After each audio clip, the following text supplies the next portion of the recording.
Hello friends, welcome to tasty Tamil kitchen. நாம் இன்றைக்கி பருப்பு குழம்பு எப்படி பண்ணுது அப்படின்னு தான் பார்க்க போகிறோம். ரொம்பவே டேஸ்டியாக அண்ட் ஈஸியாக இருக்குங்க.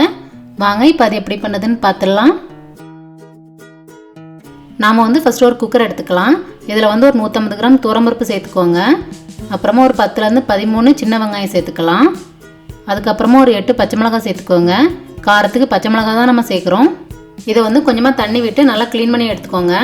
அப்புறமா ஒரு 10 அல்லது 15 பல் பூண்டு சேர்த்துக்கலாம். அப்புறமா ஒரு 2 தக்காளி கட் பண்ணி சேர்த்துக்கோங்க. தக்காளி சேர்த்ததுக்கப்புறமா ஒரு 1/4 டீஸ்பூன் பெருங்காயத்தூள் சேர்த்துக்கலாம். அப்புறமா இந்த பருப்பு மூழ்கிற அளவு தண்ணி சேர்த்துக்கோங்க. தண்ணி சேர்த்து மூடி போட்டு ஒரு 4லேருந்து 5 விசில் வச்சுக்கலாம்.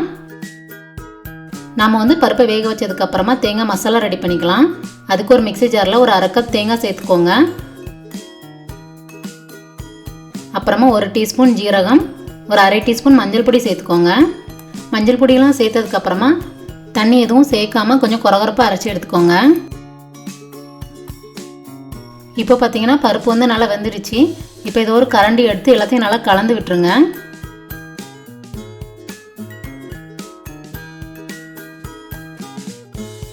எல்லாம் நல்லா கலந்து விட்டதுக்கப்புறமா நாம் அரைச்சி வச்சுக்கிட்ட தேங்காய் மசாலா சேர்த்துக்கோங்க. தேங்காய் மசாலா சேர்த்ததுக்கப்புறமா ஒரு 2 கப் தண்ணி விட்டு எல்லாத்தையும் நல்லா கலந்து விட்டுருங்க.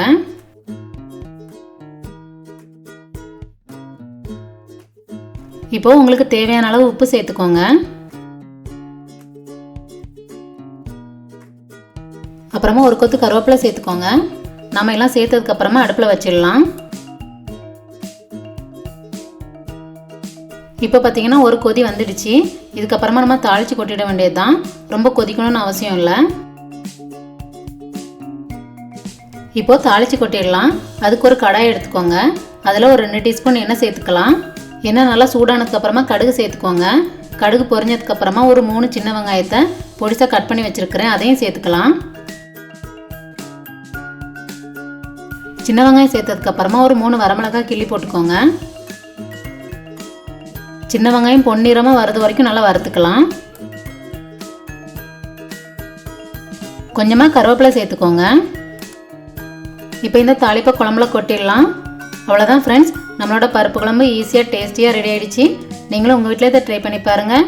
இந்த வீடியோ உங்களுக்கு பிடிச்சிருந்தா லைக் பண்ணுங்கள், ஷேர் பண்ணுங்கள், கமெண்ட் பண்ணுங்கள். மறக்காமல் டேஸ்டி தமிழ் கிச்சனுக்கு சப்ஸ்கிரைப் பண்ணுங்கள். தேங்க்ஸ் ஃபார் வாட்சிங்.